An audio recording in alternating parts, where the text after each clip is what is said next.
When it first arrived, the Dodge Viper RT10 Roadster excited serious car fans around the world. But while it offered more power and fun than a dozen roller coasters, the RT10 with its flimsy top and snap-on side curtains was far from perfect. And with the introduction of this hardtop GTS, Viper fans got a taste of real day-to-day comfort. So the RT10 went back to the snake pit and has re-emerged with some new conveniences and an even more awesome bite. Which means that for 1998, the Viper attack now comes from two different directions.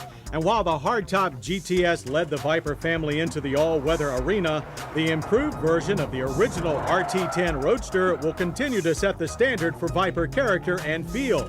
A character that, despite some potent performance upgrades, is friendlier than ever before, though you wouldn't know it from looking, since the brutally distinctive styling is little changed. In addition to now standard removable hardtops, the RT10 boasts real exterior door latches and roll-up power windows from the GTS. The newly weatherproofed interior also features a revised dual airbag dash with a cutoff switch for the passenger side bag, as well as standard air conditioning and the adjustable pedal assembly that debuted in the GTS. But the upgrades that give Viper RT10s their real bite lie under the hood, where lurks the latest version of the 8-liter V10 engine. The new block, heads, cams, and fuel injection make 450 horses and 490 pounds-feet of torque to match that of the GTS. A new stainless steel exhaust helps it breathe, while power feeds to the rear wheels through a strengthened clutch and the familiar notchy 6-speed manual gearbox. The RT10 suspension also gets the once-over with new lightweight aluminum components which support a stiffer frame for more sure-footed handling, though the latest RT10 possesses a more neutral, pure race car feel than either its predecessor or the GTS Coupe. And with all that power on tap, can still take careless drivers for a wild ride. It's friendlier, but still no pussycat. And still not cheap. While not yet officially released, we expect the base price for the 1998 Dodge Viper RT10 to be the same as that of the current GTS at $66,700. But even if it matches the GTS price, that's still much less than you'd pay for supercars with a lot less character. A rough and ready character that, despite a host of improvements, has not been submerged in sophistication. Motorweek took a similar view, saying that it's clear that the Viper has only evolved, it hasn't been reinvented as a refined plushmobile. While our friends at Automobile Magazine put it even more succinctly when they said that the RT10 is a slightly more hospitable place to spend time, but you should still plan on leaving your hairspray at home. But despite these improvements, many buyers are still opting for the hardtop GTS, a choice that many of the Motorweek staff agree with. We found the GTS to be both a heart-stopping full-bore muscle car and superb long-distance grand tourer, an opinion that we backed up with a 10th place finish in this year's One Lap of America. The Viper GTS not only hauled our crew across 5,800 miles of American highway in relative comfort, but tackled some of the country's most challenging racetracks along the way.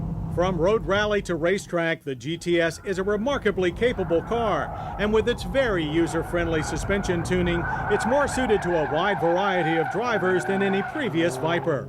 And that's without losing the famed Viper ability to sprint from 0 to 60 in 4.6 seconds, or blow through the quarter mile in 12.7 seconds at 117 miles per hour, which may be why Viper coupes are currently outselling roadsters by a margin of more than 3 to 1. We hope that this does not point to an eventual demise of the open-top RT10, because no car in recent history has so perfectly captured the spirit of great American roadsters like the Shelby Cobra, and with its 1998 improvements, been so able to meld the raw, visceral feel of an earlier age with the comfort and convenience demands of today.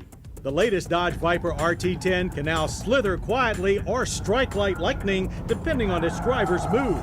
And that makes this already dangerous reptile even more threatening to its high-performance competition than ever before.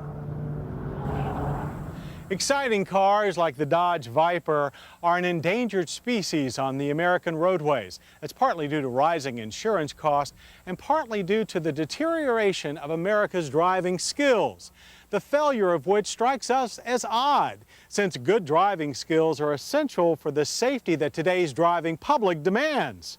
And with many high school driving programs now falling prey to budget cuts, we expect this problem to get worse before it gets better. Now, some states have instituted graduated licensing, where unrestricted driving comes with experience. We believe that graduated licensing looks like a good idea, but we also think that parents should take the initiative and send their kids to a proper driving school, one that teaches skid control, emergency procedures, and defensive driving tactics. Let's raise a new generation of safe drivers in a sane, sensible manner before government yields to special interest groups and takes the fun out of driving once and for all. Now, if you have a response to our comments or would just like to get in touch with us, our address is Motorweek, Owings Mills, Maryland, 21117. And I hope you'll join us next week for more Motorweek, when we'll drive Nissan's revamped Altima sedan and sample the latest in British luxury in the new Jaguar XJ8. I'm John Davis. We'll see you then. To order a video cassette of this program, call 1-800-422-0064 or send $19.95 plus $4.95 shipping and handling to Motorweek, Post Office Box 55742, Indianapolis, Indiana 46205.